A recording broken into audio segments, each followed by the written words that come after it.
We're going to do a little bit about vaccinations. I'm going to talk to you a little bit about claims that can be made by vaccines. You know, what did I tell you about vaccines? I've got some statistics here, and we'll kind of go through things. I'm probably going to ask you as many questions, or maybe more, than you're going to ask me about them. So, and then we'll go through the Famacha, and if you want a kit, if you want to be certified, we have the kits, and we can get you a card. It's $15. We're not making any money off of that. That comes from the University of Georgia. That's how much we had to pay for them. So if you'd like to have one, and we can get you one. We can get you a certificate. Once you're certified, you can get new cards whenever you want to from the University of Georgia, once you've got that certification. So, does anybody know that there are claims that USDA, got one guy shaking his head. FDA controls drugs. USDA controls our vaccinations. They're responsible for it. And if a manufacturer comes up with a vaccine, they have to meet the USDA's claims, okay? This is the best claim we can get. Prevents infections. Spoiler alert, I do not know any vaccines in the animal world that have that claim. That would be the ideal thing to have, because that means you give it, your animal's protected, not even going to get infected with the virus or bacteria or whatever. This is the next best, prevents disease. Spoiler alert again. I don't think there's any sheep and goat vaccines that have that claim either. Okay? A few in the cattle and maybe small animal, but I don't think there's any of the sheep vaccines. This is the one you'll probably see the most. If you'll read the label, it'll say AIDS and disease prevention. Does what that one above it does, but not at the same level. And then you do have some that just says AIDS and disease control, which means animals are still going to get sick, but probably it'll be a shorter duration, or not as sick as they would if they didn't have it. So I just always put this up there and talk about vaccines. You need to read your labels and realize what they can do and what they can't do. Just have a realistic expectation of them. So, the other thing I like to emphasize is vaccines don't work too well in animals that are in poor condition or sick, stressed, full of parasites. They probably won't work very well. And all your labels will start off with this right here: for use in healthy sheep, goats, cattle, whatever. And there's a reason for that, is they probably will not work if they're not. You're probably wasting your money if they're sick and you're trying to vaccinate your way out of something with a vaccine. This is some information that comes from the National Animal Health Monitoring System. This is the 2011 sheep study. And I just put it up here, kind of give me an idea. As you can see, the most common vaccine used, Clostridium perfringens type C and D and Clostridium tetani, C, D, and T. Other vaccines, the sheep industry seems to be pretty concerned about reproductive diseases, sore mouth. I'm a little surprised this one wasn't higher. That kind of gives us an idea. If we look at the goats, it's a little bit higher in the goats that they vaccinate for. They're still, C, D, and T is going to be the big one again in goats. They're not as concerned about the reproductive diseases in goats, according to this. This was 2009. I think there's another study coming out. New study. Yeah. These are pretty interesting. If you ever want to just got a night to read, go to these. They're on the, just type in. I didn't know there was a vaccine for sore mouth. Yeah. Oh, yeah. So this one kind of surprised me in goats. That's for pneumonia. Pretty high number, I thought. So, but we'll go, I mean, if I was core vaccine, Clostridium perfringens type C and D, and Clostridium tetani, or C, D, and T. Does everybody vaccinate for that in here? Okay, so that's a core vaccine. I think everybody, it's pretty well recommended by the experts. Try to give that shot towards the end of pregnancy. So we're trying to pass that immunity on to the babies and the colostrum. I will say I would be a little bit careful in goats. Goats can get stressed, and if they get stressed, sometimes they'll abort just for the fun of it. I mean, that's what they like to do. And then vaccinating our lambs or kids, if they come from dams that we know that are vaccinated, we'll start them, a month or so, start them with a vaccine, and then 3 to 4 weeks later, we want to booster that. And you always want to booster it that first time, because if you've ever seen a vaccine, watch the curve on the antibodies, the protection, you get a little blip with that first vaccine. But if you come back 30 days later and give that second one, that's when it really goes up. That's when you're going to get the reaction that you want. You're going to get the immunoglobulins, the antibodies in your animal for protection. So that's why we give that second dose that first time. And then again, like I said, once a year afterwards. Now, if they're coming out of ewes and does that are not vaccinated, you need to start it earlier. You can see there, maybe as early as a week to 3 weeks. Sometime that time you need to start. Do it every 3 to 4 weeks until they're 4 months old. So that's what we'd recommend in that. After that, it gets kind of, vibriosis. Does anybody in here do the Campylobacter vaccine? This is a problem in sheep, probably not goats. It does cause abortion. That's what we're worried about. The label says we should give it 30 days before, on the very first time you ever use it, to first time ones, 30 days before the breeding season, and sometime 2 or 3 months after that point, give it again. Okay. It is only approved for sheep. The only one I can find comes from Colorado Serum Company. If there's another one out there, I can't find it. But Colorado Serum Company is one that makes a vast majority of our sheep and goat vaccines, if you've ever gone to their website. So. And Chlamydia, they make that one too. That is probably more of a common, and it'll be more common in goats and sheep, but this one initially you do need to get 2 vaccines in the first time, and then once a year afterwards. Anybody use this vaccine? I know most people probably control both of these with tetracycline in their feed, or want to, but there is a vaccine. I have used them. The one thing I'll caution you, they will get sore after you vaccinate with it. They'll limp around for a while after you've given it, so that's not unusual. Lepto. Anybody vaccinate for lepto in here?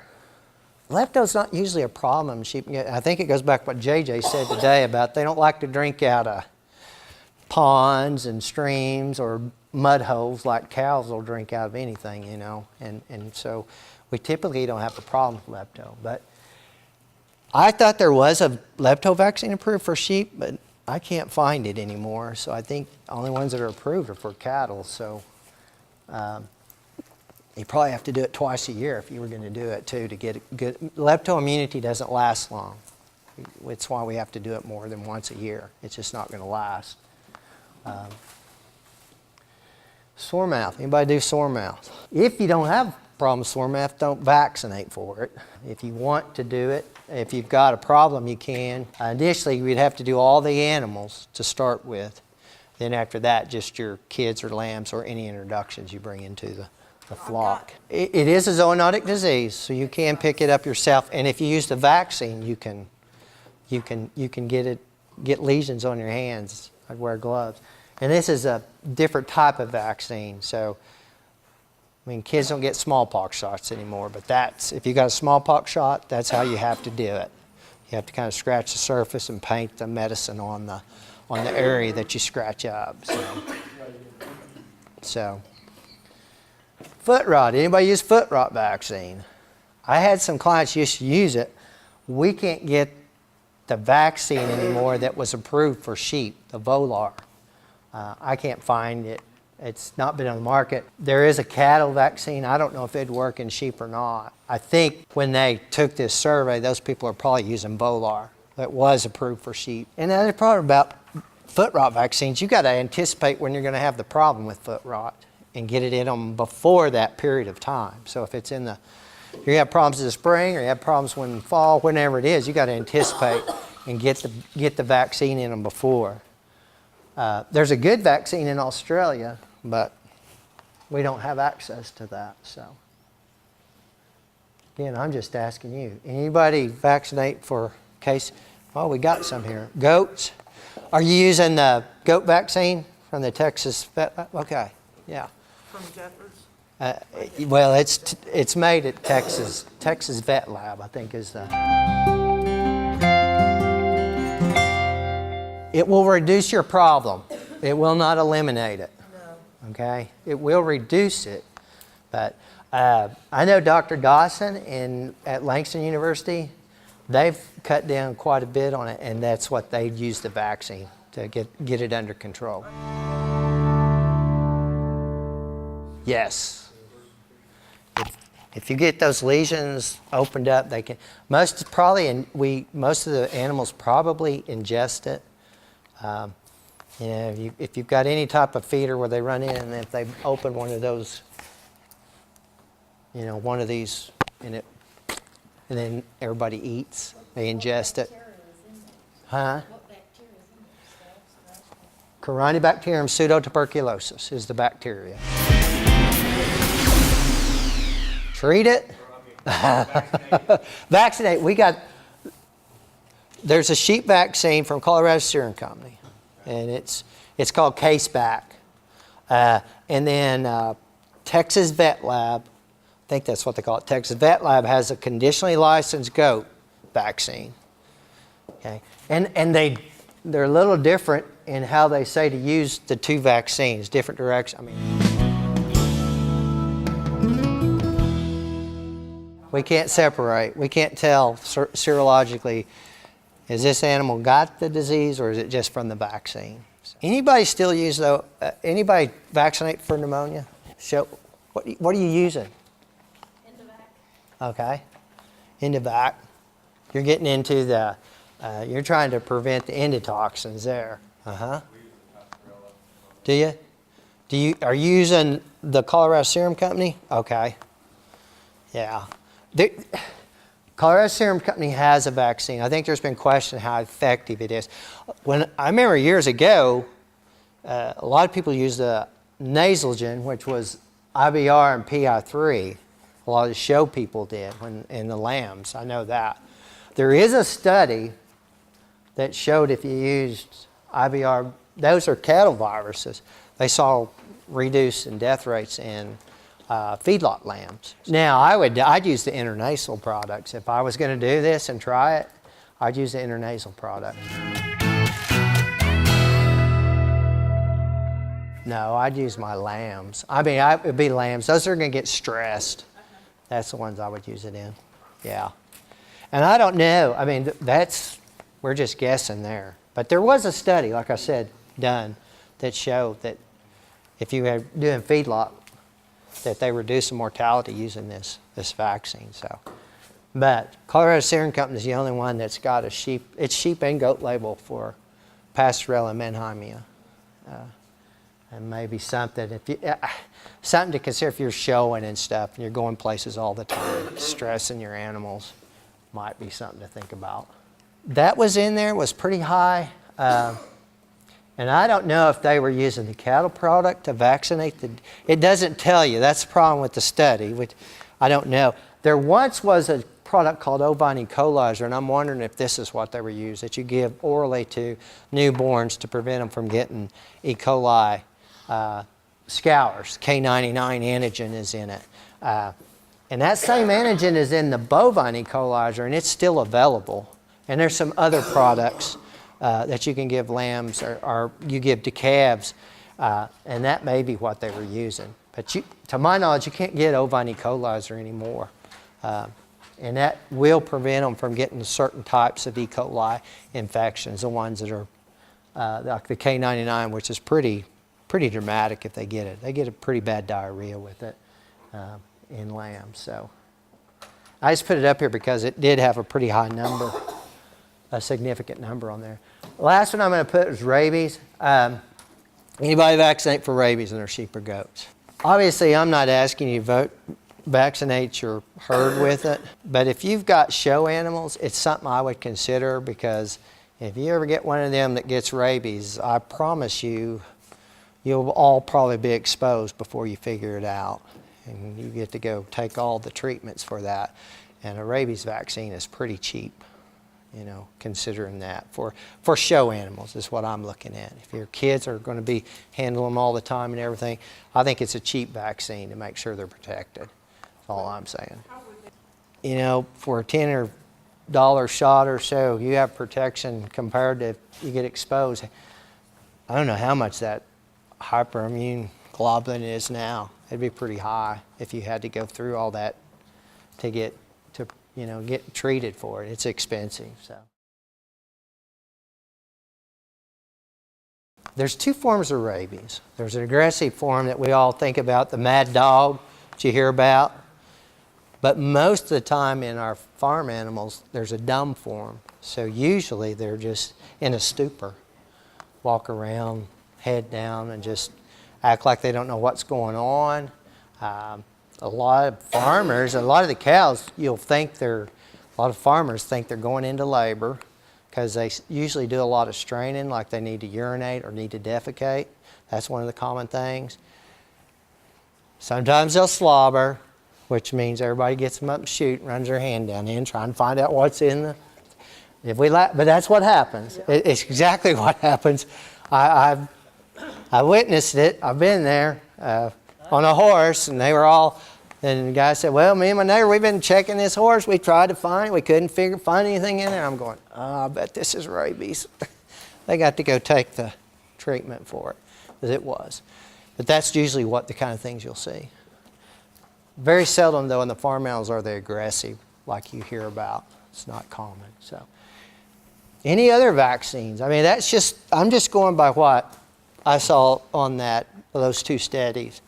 I personally I use CDT in my flock, and I've had a little bit, I'm trying to get rid of my CLs, and so I've been using the vaccine, trying to get rid of the caseous lymphadenitis that we've got. And we are seeing it seems to be being reduced with fewer cases, so hope that we can get it under control. So if not, I'll go on to Famacha, or Famacha, as I said.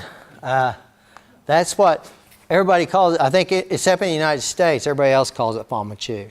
We call it Famacha here, but most of the other countries say Famacha. It's kind of a different technique for trying to figure out if your goats or sheep have parasites, okay? Haemonchus contortus, our barber pole worm, that's the only worm that it's going to help you with, okay? Telodorsagia or Trichostrongylus or Nematodirus, any of those other worms, it can't help you there. But Haemonchus seems to be our most pathological worm in sheep and goats, and it's the one we have the most trouble with, so that's why why it helps with that. It was developed in South Africa by, you want to know, the man's name was Fafa Milan. So he named it Famacha, Fafa Milan's chart. That's where we get the name, okay? So he was the one that developed it, South Africa, and they did it because they were having so much resistance.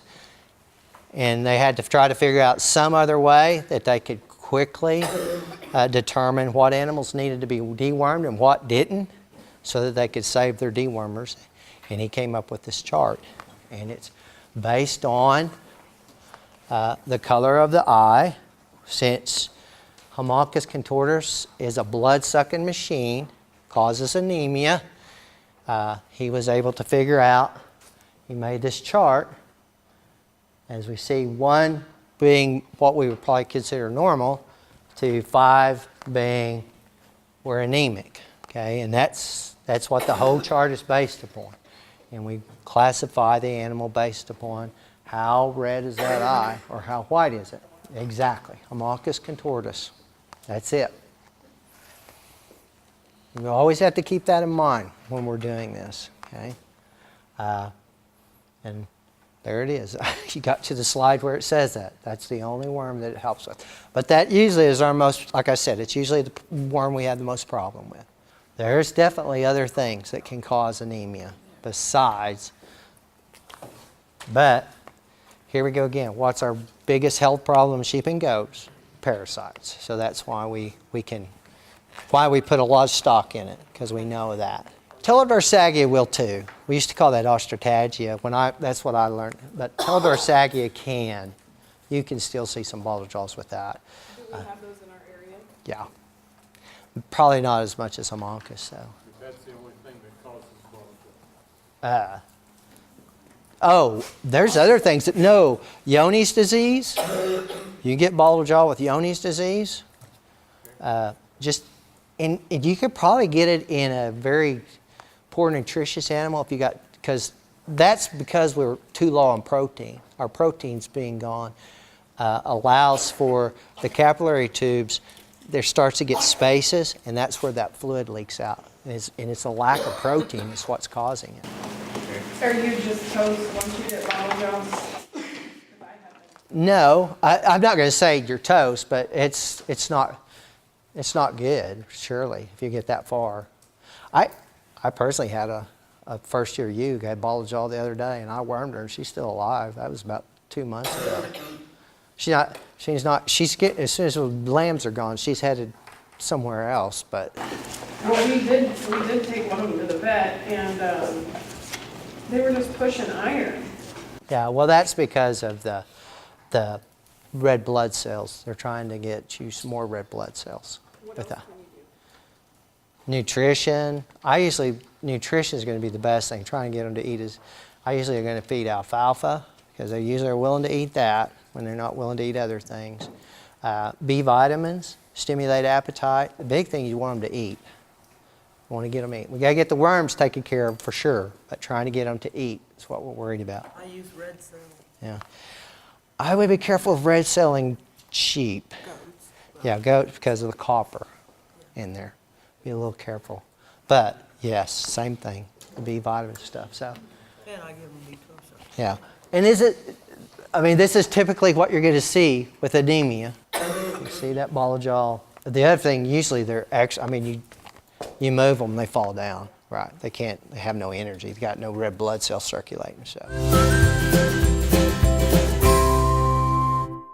it is a bacterial disease that cattle and sheep and goats can get. Probably any ruminant could get it if they get exposed to it. And it's a wasting away disease. Crohn's disease in people,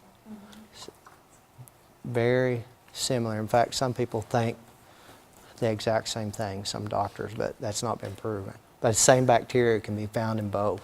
Can you treat it? No. They're going to die if they get Johne.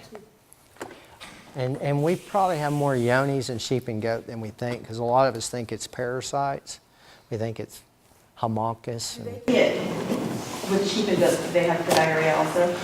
Not like the cows. It's not as common. Some of them will, but a lot of them will have normal stories. So what would you think, why would you suspect Johne's on a goat? I would suspect if I'm treating it for parasite and it's not responding, and it just keeps, and a lot of times, the other thing about Johne's, a lot of them are not sick till they'll eat.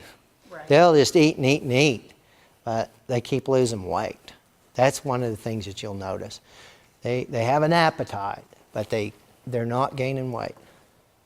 So it's not easy to differentiate between it and parasitism, I know, but those are things I would look for. I just lost a buck less than 2 weeks ago that just kind of, he was a little unthrifty looking for probably a good 6 months, and I wormed him. I took fecal in, he had absolutely nothing in there. I treated for coccidia, there was none, and he ended up dying. I mean, he was How old was he? almost 3. And he had the poops at the end. I mean, he had kind of bloody diarrhea. That's typically what you'll see. And a lot of times you'll do a fecal and you'll find nothing. Yeah. And that should clue you when you see no fecal eating and he's losing weight. That's when I'll be. He originally had black. In fact, you know what? I was at OYE when this happened, because I come home and I ask my husband, I'm like, how long has he had poops? I don't know. But he had mucousy black stool, and then by the time he ended up dying, it had come back to green. But still, I mean, It would be really suspicious in that case, because that sounds like what you'll see. That's awesome. Yeah. Might. Does it contain, how contagious? Yeah, that's right. It's hard to get rid of. It is contagious. But the thing about it, it's normally the babies that get it. They usually get exposed to it when they're born. And then because it's a very, very slow growing bacteria. We think all, if not, but probably exposed to it at a very young age, and it'll take 2, 3, 4 years before you'll see them succumb to it. There's what you'll see. There's some pictures, typical. This just proves that Homuncus is a, blood-sucking machine. Okay, Wow. They can suck the life out of an animal pretty quick. So you can lose a lot of blood in a short period of time with them. This just shows you kind of if a hematocrit or packed cell volume is the number of cells in the blood. So we take a little sample and we'll spin it, and those cells will be down at the bottom, and then the serum's on top, and we can measure that. There's a lot of machines now that are measured. I've got a little chart. I'll take my little tube and look at it. And so you want these types of numbers, if you do that, in the high 20s and better. You get down below 15 and you're asking for an animal to die. I mean, they can't handle much. They don't have enough circulating red blood cells. So that's the things we watch for. So kind of the way you do this is just we take I use my thumb, push on the upper eyelid, roll it down, put a little pressure, and pull on that bottom eyelid, and those membranes there will just kind of pop out to you. They call that the pop, or they call it the push, pull, and pop. Push, pull, pop. That's what they say. And you look at those membranes.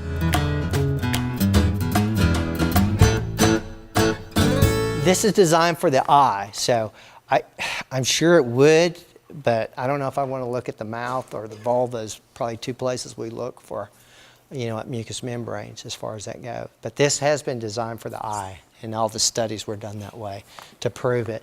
And this has been proven. I mean, they did research on this and proved that it worked in sheep and goats. So just, common sense things you want to do is make sure you do it in the light, have good light, don't do it in shadows. I would tell you, don't try to memorize the card. Some people like to do that.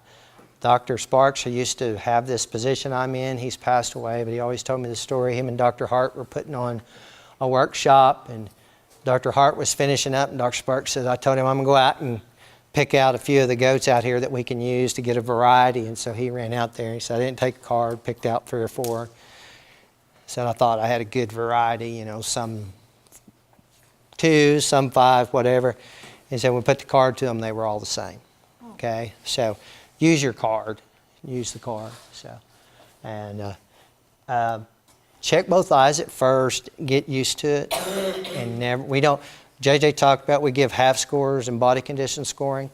Don't give a half score. Pick your lowest number. If you do both eyes, one says a 3 and the other says 2, pick 2. Okay, say it's a 2. And if you sit there and hold it long enough, it's going to change colors on you, okay? So you do have to be a little bit quick about getting it done. And keep records. That's the best thing about this, I think, is keeping records and start to pick out those ewes or does that keep coming, 6 months ago she was a 2 and here she is a 2 again. Well, it's time for somebody else to own her, okay?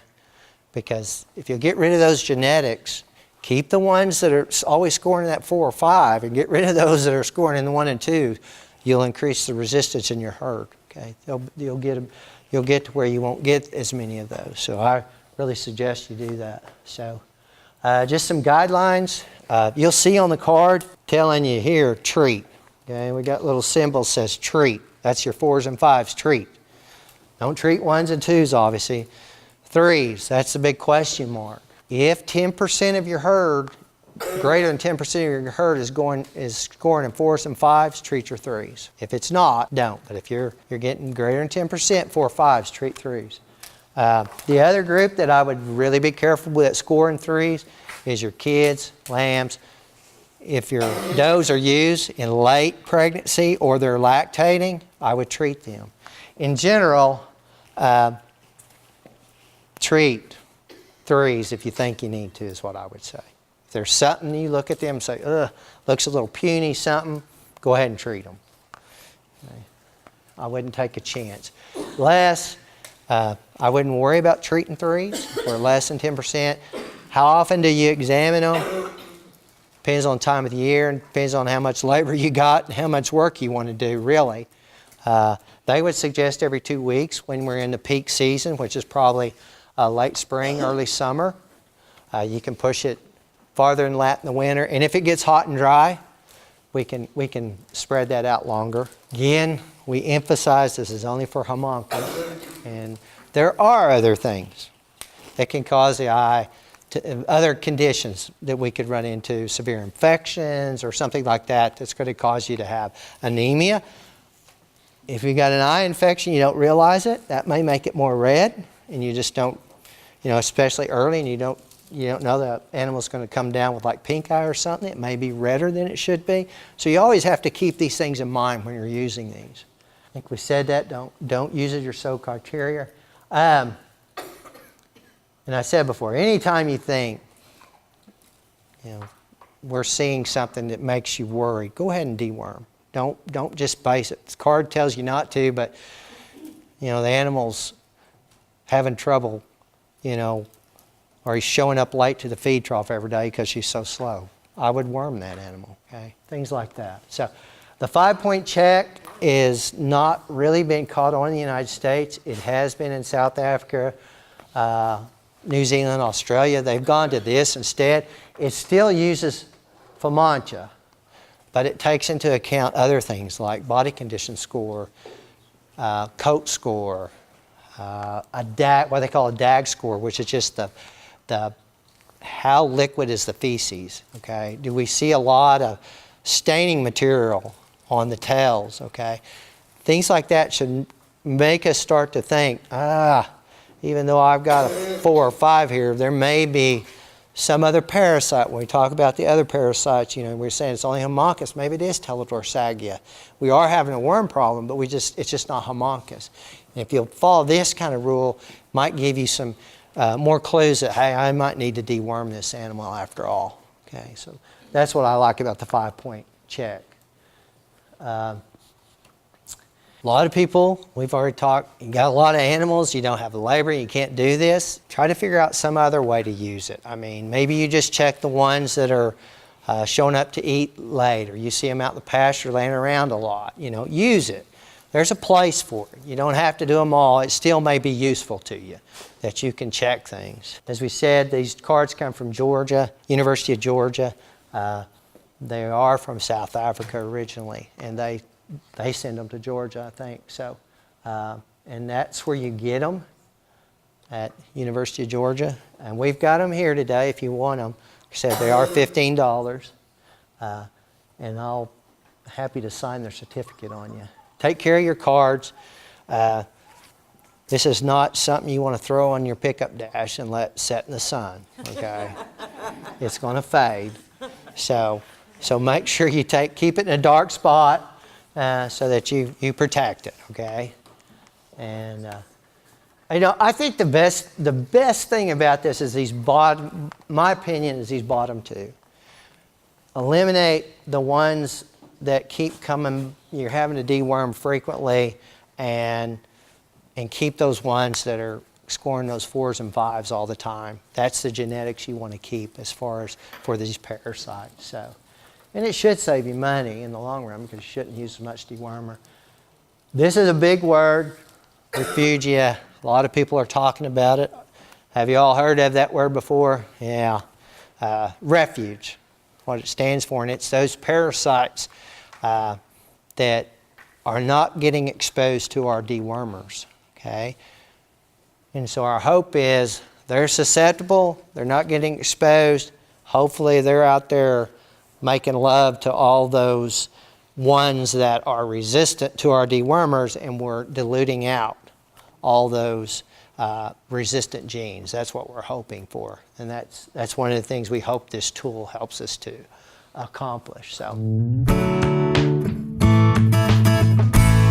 resistance is worldwide. Resistance is in the United States. Probably what is being recommended now is to combine 2 or 3 dewormers at the same time and use them at the same time. That probably gives us our best results. Well, legally, we only have fenbendazole, which is Safeguard, positive pellet, which is a Morantel. Valbazen is approved for liver flukes. Okay. Obviously, we all use Sidectin, Ivamac. Yeah. So we use those products. Okay. Sidectin probably shows the least. I mean, resistance. That would be on an individual basis, though. But if we just as a whole, we'd say it probably has the least resistance, and it's probably because it's newer. Valbazen is somewhat good, but the thing is, if we combine those 2 or add another one like Prohibit to it, what you'll see is, and we didn't talk about fecal egg counts and reduction test, where she kind of talked about it, take the fecal and come back 2 weeks later and take another one, and we'll see the difference. How much did we reduce egg counts? We want 90% or better. That we consider that, yes, we would consider that a good dewormer. If we can do a fecal egg count, treat it, come back 2 weeks later, take another fecal egg count, and compare the 2. If we get a 90% reduction, that's a good product. And we'd like all of them to be that way. Probably we won't get that. We'll probably get 80 or 70. But deworming it's an accumulative thing. So if I have, let's say I have Sidectin and I give it, let's say it's only 80% effective. So we kill 80% of the worms, we've got 20 left. Well, if we throw Valbazen in there and use it, and it's 80% effective, we're going to kill 80% of that last 20%, so that's 16%. So now if we combine, we've got about a 96% effectiveness by combining those 2, which is really good dewormer. So you would do the Valbazen and the Sidectin or Sidectin something. You might talk. at the same. You have. Minute, but I don't. I say you give each one full strength individually, same day, same time. Okay, so you're given 2 different wormers. But what they have shown in South Africa, they have shown they cut down on resistance development by using the dewormers, combination dewormers. They have shown that. Yeah. The fact, I guess, we kill so many worms, the resistance doesn't develop as quickly. The resistance develops when we use them so frequently, you know. We're constantly going out there and worm every day or every 30 days. I mean, when I was at school, we were taught we'd deworm every 30, 45 days, all sheep and goats. That's what I left school in 1990. That was standard. As Dr. Dawson, who was one of my instructors still at OSU, said, I told you all to do that. That's what we were taught to do. That's what we thought we were supposed to be doing. You do that, and you're going to get resistance pretty quick. If you use Prohibit, you have to be careful with Prohibit and make sure you dose it by weight. Okay, you've got to be pretty precise in that, because it is prone to be toxic. But the other ones have pretty wide safety margins. You're pretty safe with them. You just got to make sure you dose that Prohibit at the right dose.